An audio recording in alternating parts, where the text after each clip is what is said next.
In one split second, my friend's life was taken away all too soon.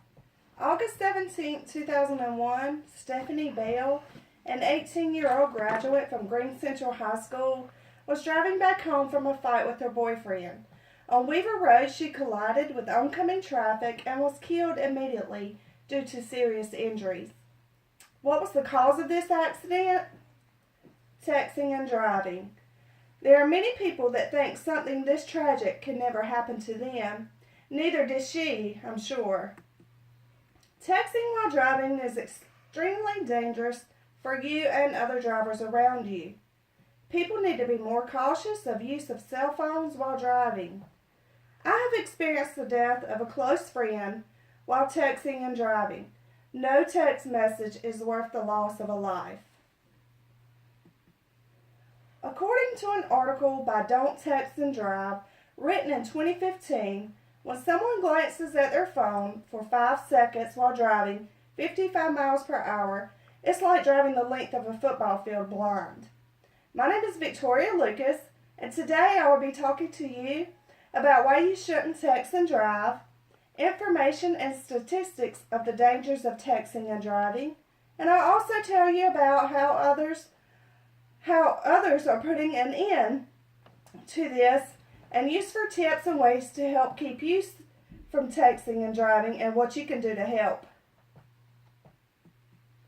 First, I'll be explaining why you shouldn't text and drive. Transporting other human beings in your vehicle is a tremendous responsibility. On that, many young drivers take lightly. Sending or reading a text message while driving puts your passengers' lives at a significantly higher risk of being involved in an accident while riding in your vehicle. Texting and driving puts all the drivers sharing the road with you at risk too, because you're unable to navigate the road while looking down at the phone that's in your lap. According to a study conducted by Car and Driver magazine, as well as several others by various safety institutions, using a cell phone to read or send text messages delays a driver's reaction time as much or more than the legal limit of alcohol consumption.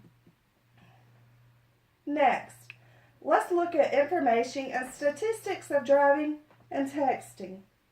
According to DoSomething.org, 5 seconds is the minimal amount of attention that a driver who texts takes away from the road.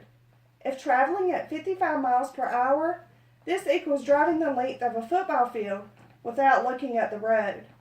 Texting makes a crash up to 23 times more likely. Teens who text while driving spend 10% of their time outside their lane.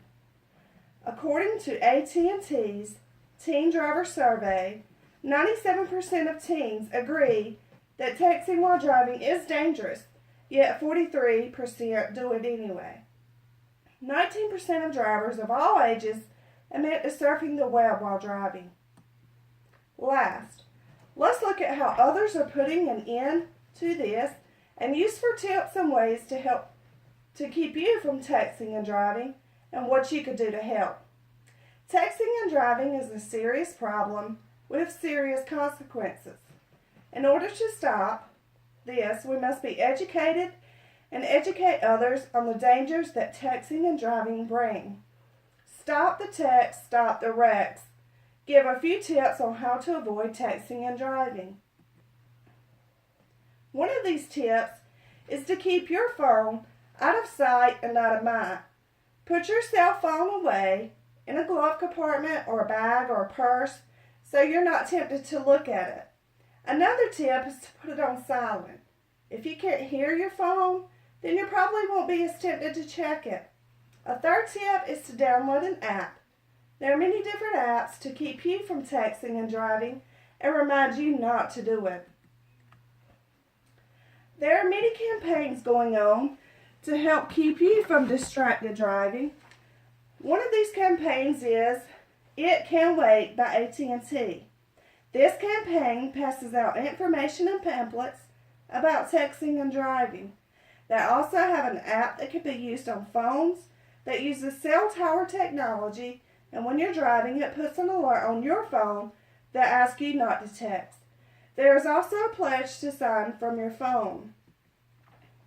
So today I have discussed about why you shouldn't text and drive, information and statistics on texting and driving, and last, how others are putting an end to this and useful tips and ways to keep you from texting and driving and what you could do to help. Now, it's your turn. Take this pledge. Texting and driving is not worth putting your life or someone else's into danger. No matter how important you may think that text message is, your life and well-being are so much more important. I took the pledge myself at www.itcanwait.com, and I encourage you to do the same. Thank you.